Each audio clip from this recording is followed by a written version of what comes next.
Alvin's going to be here, Andrew's going to be behind him. He's going to put, let's do it with one hand on the belt, one hand is a floating hand. Remember, if you're new to this and you lose the guy, just grab his collar and reset him. His goal is to stay on his back and mirror him, shadow him. His goal is to try to get behind Andrew and move around all over the place. So watch a little second, go ahead and play. So again, we're warming up. It's not a regular fight. Wherever he rolls just like him. He's moving around. That's it. And if I say choke at any point, you're looking for it. Choke!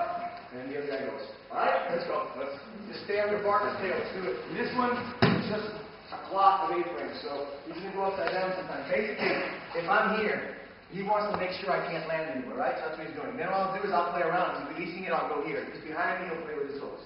If I face him here, he'll spin right back upside down. If I go this way, here. So if I'm facing this way, he's on my back, he's got these hooks. If I'm facing... Alright, final drill for the warm-up. What you're doing now, by the way, is taking about 20 minutes. This is what you'll see at my school. We'll do a 20-minute warm-up doing this kind of stuff. Before you know it, you got a nice sweat, and you can actually go on. You can be competitive now, or you can work technique. The next one, you're lying down, sir. It's no arm pinning. You're using your hips. Now, let's start really basic. Remember when we did this yesterday? Hands were behind his back. And all Cal was going to do is basically shrimp crawl. He wasn't moving his arms. Every time he shrimps away, Andrew will adjust and move back in. Good, freeze. That's the beginning. Now, Andrew's basically playing off of 2 fat toes. That's all that's matters in this game. If Calvin shrimps, just shrimp one, freeze. Shrimp one, freeze. If he overextends with the toes, he'll land on his head. Right there. See? That's no good. If he shrimp away, if he doesn't do anything, he's going to land on his face. There. So you want to kind of keep that middle, okay? That's the first thing you want to do with your partner. Once your partner's stable on you, because you don't might not know that person today, then you're going to mess with up and down with the arms and side to side. If they've got that and they can stay with you, because now you're doing this, that'll work. But when you do this and shrimps, they can break apart and fall, right? So you want to do both. Once you're doing that, then you extend the arms. Now watch the extension of the arms. When he extends his arms, most of the time you're going to go to this position, which will be your kesegetames and scarf position. But once in a while, you're going to be so far down the legs that when he pushes, you might want to roll this way. So go ahead and roll. Yeah, you might want to be there for a moment.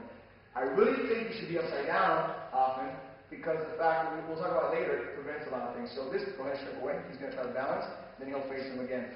Now the last thing I want to show you is what Andrew does. If his head's on one side of the body, go ahead and face him a second, Andrew. Let's say his head's over here, Calvin starts shrimping. Andrew will force his head over, and then that makes him have to catch up because you're not always in control. So if the guy loses it, what you do is they say, well, here you go right here, and then Andrew moves his head and then his body around. All right? Let's try it out. Check this out. You guys were here yesterday, and this is what you end up doing. So there's no rules as to what you can and can't do. So Calvin's going to be in his back. He's doing that floating game on top with no hands.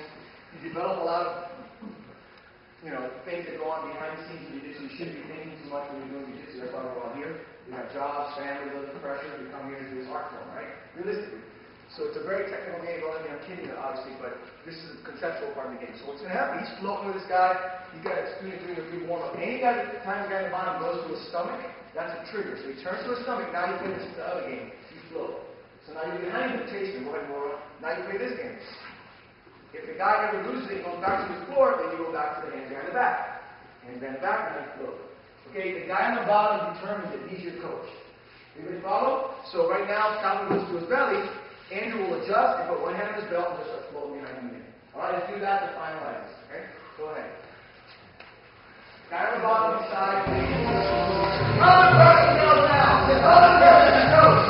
You don't press the lead it now. Alright? Go. Press on the bottom. He determines his drill. You got about a minute, guys. About a minute.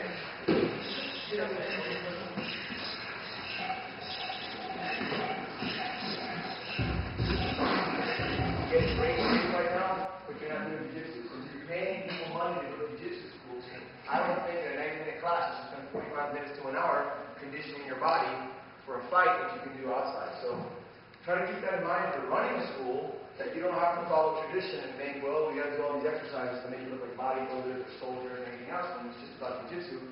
And all these drills you did are improving your jiu-jitsu game, whether you're a white belt or a black belt, and you're working fundamental pressure is what you're doing. It's not technique so much, it's pressure, you're feeling pressure. And you start developing what you can and cannot do. Like everything in life, you got your limits, so this will tell you where you're at as far as movement, because you can't just lock them down. You just can't just finish them, okay? We're going to work chokes today, and again, we're going to work very simple.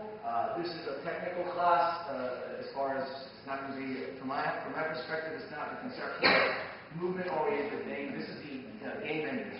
So if you look at Jiu-Jitsu as movement and two people are moving, the one that stops the movement of the other guy starts to win, right? So that's the whole point. So these are finishing moves that by the end of today, we can start playing the game again, floating like you just did, and I'll call out for chokes, and you'll be doing variations of chokes depending on where your partner's at.